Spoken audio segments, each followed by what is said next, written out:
Bonjour à tous, bonjour à toutes, j'espère que vous allez bien, je suis ravie de vous retrouver dans une nouvelle vidéo qui sera un petit book haul. J'ai acheté et reçu pas mal de livres ces derniers temps, j'essaye de vous les montrer en vlog mais des fois j'oublie et puis parfois je vais faire un petit tour en librairie et j'en ramène pas mal et certains d'entre vous ne regardent pas les vlogs non plus donc je me suis dit que ça ferait une petite vidéo sympa. Désolée pour celles qui suivent les vlogs et qui auront peut-être vu déjà certains titres dans les vlogs mais en tout cas voilà, moi je me dis un petit book haul c'est toujours sympa, il y a de la nouveauté. Il n'y a pas beaucoup d'occasions cette fois-ci, il y a surtout des services de presse et des achats que j'ai fait en neuf. J'avais besoin d'aller en librairie et d'acheter des livres, de prendre tout ce qui me plaisait comme ça. Ça a été vraiment une super chouette thérapie. En plus, faut dire ce qu'il y a, on n'a pas beaucoup de distractions en ce moment. Moi perso, c'est boulot, révision et ensuite je rentre chez moi, je fais du sport, je me couche et je recommence la journée. Donc avoir les librairies ouvertes, c'est hyper appréciable. Donc je me suis fait plaisir comme ça. Donc on commence tout de suite pour que la vidéo ne dure pas 3000 ans. J'ai acheté pas mal de poches du coup, notamment chez 10-18, je trouve en ce moment ils ont une collection qui est hyper variée, ils font un travail de promo sur leur compte Instagram qui moi me donne envie d'enregistrer absolument toutes les publications. Je trouve qu'il y a un beau confort de lecture dans les romans de poche 10-18, je sais pas pourquoi mais vraiment j'adore cette maison d'édition en ce moment et du coup quand je suis allée en fait dans ma librairie, il y a tous les poches qui sont mélangés mais ils font des petites étals comme ça en fonction des maisons d'édition et là il y avait trop de trucs qui me faisait envie et à la base je suis venue pour un livre en particulier, on va commencer par là, hein, ce sera plus simple et c'est donc La Fracture de Nina Allan que j'avais vu passer du coup sur leur compte Instagram. Ils avaient fait la promotion de ce roman, j'ai l'impression que c'est une réédition de ce que j'ai pu comprendre, je suis pas certaine mais je crois et ça parle en fait d'une femme en 94 qui disparaît et je crois que l'enquête va être abandonnée et un jour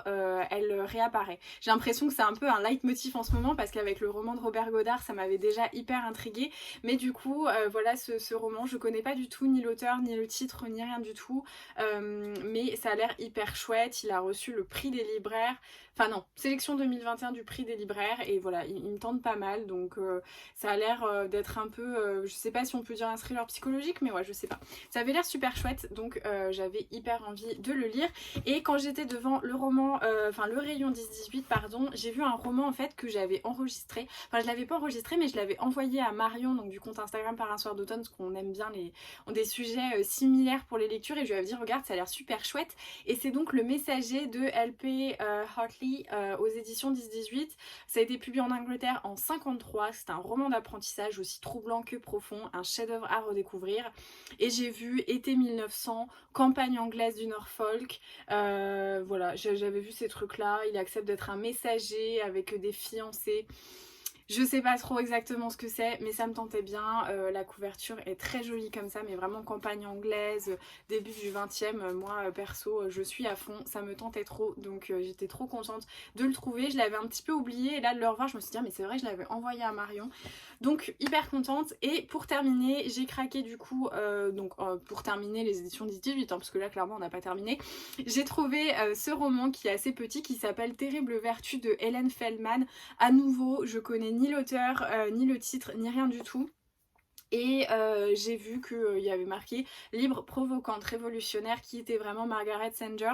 Et en fait c'est l'histoire apparemment d'une jeune femme qui est un enfant d'une fratrie de 13 et qui du coup refuse de l'injonction de la femme qui doit être au foyer, faire à manger, faire des enfants et qui va créer en fait la première clinique, le premier un peu planning familial pour l'avortement. Clairement, je me suis dit que ça avait l'air beaucoup trop bien. J'ai envie de le lire super rapidement. En ce moment, je suis vraiment attirée par les récits avec une empreinte féministe assez forte. C'est vrai que je me questionne de plus en plus sur beaucoup de sujets, notamment sur le sujet de la femme et de la maternité. Je trouve ça assez passionnant et puis assez édifiant ce qu'on peut entendre en fait sur les années et les époques passées. Donc, il m'a bien tentée. Voilà. Pareil, j'ai pas d'autres infos là-dessus, mais j'ai lu la 4e, quelques mots, et ça avait l'air super chouette. Donc voilà pour ce petit livre. Et pour continuer dans les livres de poche, vous savez, je pense si vous suivez mes updates lecture et mes vlogs, que j'ai relu dernièrement Madame Bovary, que j'avais adoré à l'époque quand j'étais en 5e et que j'ai vraiment adoré 15 ans, non en 5e, quel âge on a 12 ans. Donc du coup 13 ans, voilà 13-14 ans plus tard, j'ai toujours autant aimé ce roman. C'est rigolo parce que du coup c'était vraiment un peu à la moitié de ma vie actuelle que je l'ai lu et du coup je l'ai relu là et c'était vraiment chouette. Et du coup j'ai eu envie de lire d'autres Flaubert. J'étais persuadée d'avoir l'éducation sentimentale. Visiblement non, je pense que ça fait partie des livres que j'ai dû prêter et qui ont dû ensuite disparaître et ne jamais revenir chez moi. Donc j'ai repris l'éducation sentimentale de Flaubert aux éditions Folio Classique. Vous savez, moi dans les livres de poche, ça fait partie de mes... Voilà, pour les classiques, c'est les éditions que je préfère. Vraiment, Folio, il n'y a pas photo, c'est ceux que j'adore. Alors de plus en plus, j'aime bien les 10-18, mais... c'est vrai que les folios, c'est mes préférés. Donc j'ai pris l'éducation sentimentale qui trace le parcours amoureux d'un jeune homme. Voilà. J'ai pas d'infos supplémentaires, je sais pas, je pense que ça va être un peu... Enfin, j'ai pas d'infos supplémentaires, j'ai pas de trucs à dire en particulier, je pense que tout le monde connaît l'éducation sentimentale. Il y a un petit extrait. Quels étaient son nom, sa demeure, sa vie, son passé? Il souhaitait connaître les meubles de sa chambre, toutes les robes qu'elle avait portées, les gens qu'elle fréquentait. Et le désir de la possession physique même disparaissait sous une envie plus profonde, dans une curiosité douloureuse qui n'avait pas de limite. J'adore, rien que ça, j'ai trop hâte de le lire. Donc voilà. Et quand j'étais du coup en rayon de poche, alors là, vraiment le hasard complet, j'ai l'impression que je fais n'importe quoi. Quand je suis devant le rayon poche de ma librairie, c'est tellement bien rangé, tellement attrayant que mes yeux tombent sur un truc, je regarde, je me dis oh ça a l'air chouette, je le prends et je m'en vais. Et voilà, ça s'est un peu passé comme ça. Et j'ai trouvé ce livre et je n'en ai jamais entendu parler. Alors je sais pas si je suis extrêmement inculte, c'est La Princesse Casamassima de James et je n'ai jamais entendu parler de ce roman. Voilà, c'est trop bizarre vraiment, je sais pas pourquoi j'en ai jamais entendu parler. C'est une grosse brique, hein, encore une fois, en ce moment je suis extrêmement attirée par les grosses briques, mais du coup voilà. Paru en 86, où a suivi le grand roman politique de Henry James. À la manière des naturalistes français, le romancier se plonge dans l'étude des milieux déshérités et des différentes idéologies sociales de son temps afin de voir ce qui se trame sous la vaste surface de la suffisance bourgeoise. Hyacinthe Robinson, on est dans le Londres des années 1870-1880. Jeune typographe engagé dans les milieux anarchistes rencontre un soir au théâtre la belle princesse Casamassima, une aristocrate qui s'efforce de tourner le dos à son milieu d'origine, vit séparée de son mari et fréquente désormais les radicaux. Il en tombe amoureux malgré son engagement vers son ami d'enfance. Voilà, je sais pas, ça avait l'air trop chouette, ça m'a grave emballé, donc du coup je l'ai pris. Je sais pas si vous le connaissez, si vous avez déjà lu des romans de l'auteur ou que vous connaissez déjà ce titre, moi vraiment totalement inculte là-dessus, mais il m'a bien appelé, donc j'ai hâte de me plonger dedans.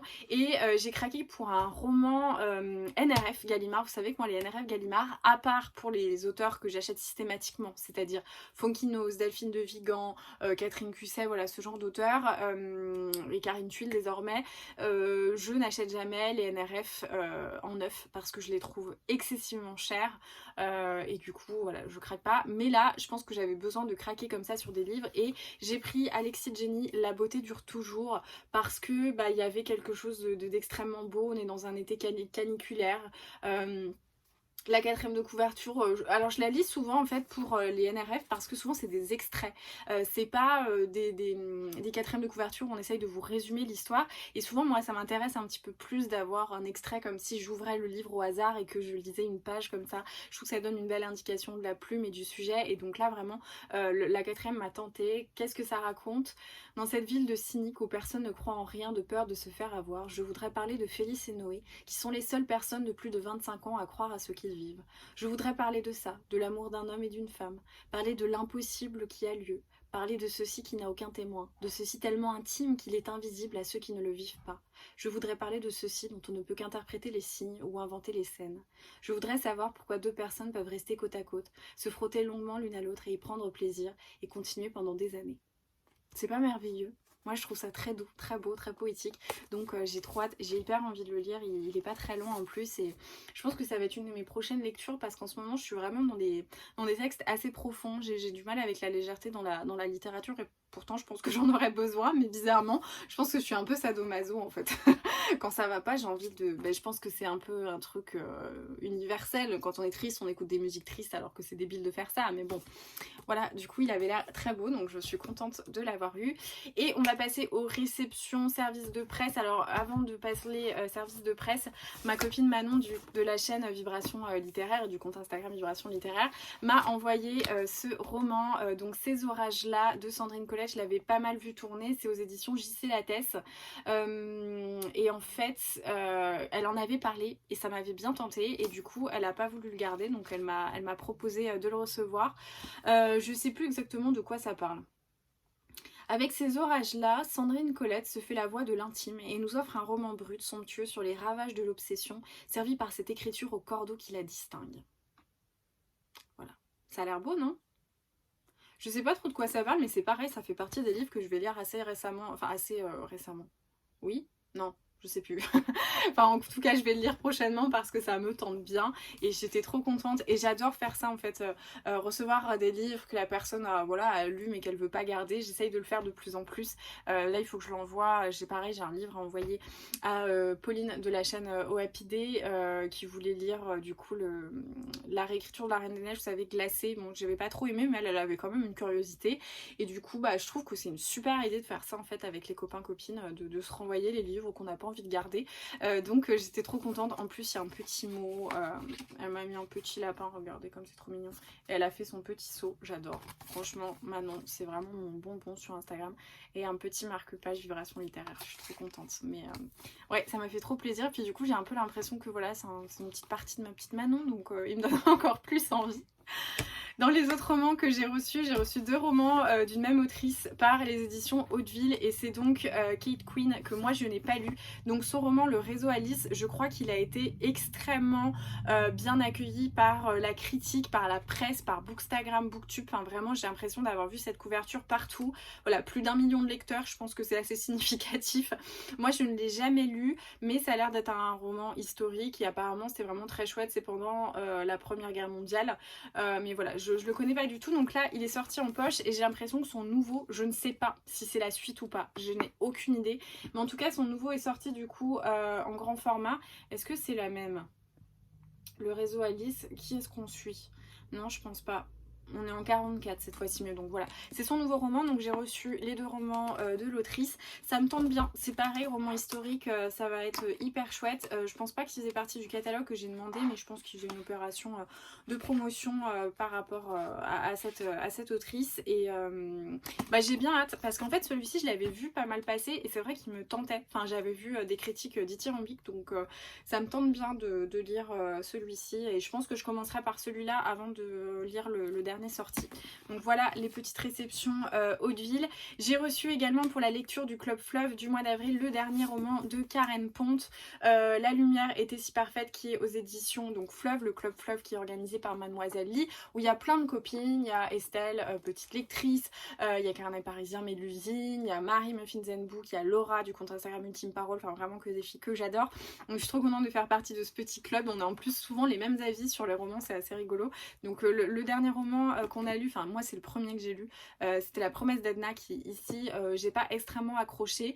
Cela étant, c'était très sympa d'avoir ce petit book club avec les copines. Et là c'est Karen Ponte. Alors moi je n'ai jamais lu aucun roman de Karen Ponte parce que je trouve qu'à chaque fois ses couvertures sont absolument abominables. Je suis désolée de le dire mais vraiment j'ai horreur des couvertures de Karen Ponte, que ce soit ses romans de Noël, ses romances contemporaines. Je trouve que franchement les couvertures sont immondes. Après c'est hyper perso, hein. Il y a sans doute des gens qui aiment bien, mais moi c'est vraiment des couvertures qui me font fuir. Les titres souvent me font fuir aussi. Voilà, je dis c'est pas ma sensibilité en fait. Je sais que ces romances de Noël c'est pareil, il y en a beaucoup qui en lisent, mais tu fais quoi pour Noël? On se marie. C'est pas un titre qui m'attire vraiment, donc du coup j'ai du mal à passer outre ces premières impressions, hein, clairement.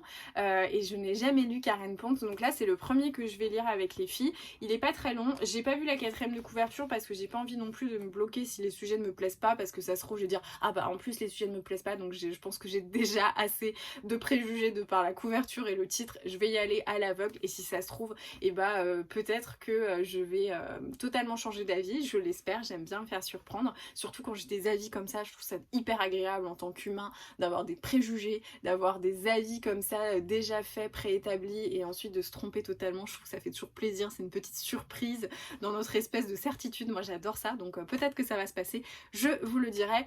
Et on termine par un roman, je suis trop contente puisque les éditions de Saxius ont arrêté leur sortie, je crois, en début d'année. En plus, il y a eu le Covid. En plus, je sais que je pense que leurs entrepôts, etc. sont en Angleterre, puisque les colis viennent d'Angleterre. Donc, à mon avis, avec le Brexit, le Covid, le truc, machin, je pense que c'était très compliqué. Mais là, les sorties reprennent et je suis trop contente parce que vous savez que les éditions de Saxius, je ne loupe aucune publication. Clairement, je les regarde toutes. Je suis le compte Instagram, je les lis absolument toutes et souvent, j'aime beaucoup.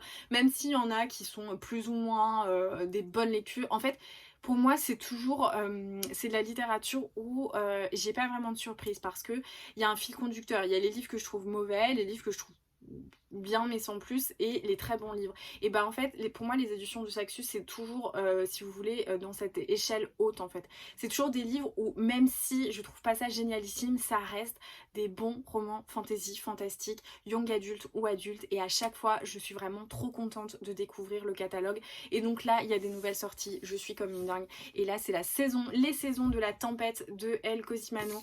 Encore une fois je salue le travail éditorial qui est fait, les livres sont toujours, mais franchement ils sont trop beaux, vraiment, que ce soit le travail sur les dos, sur les couvertures en général.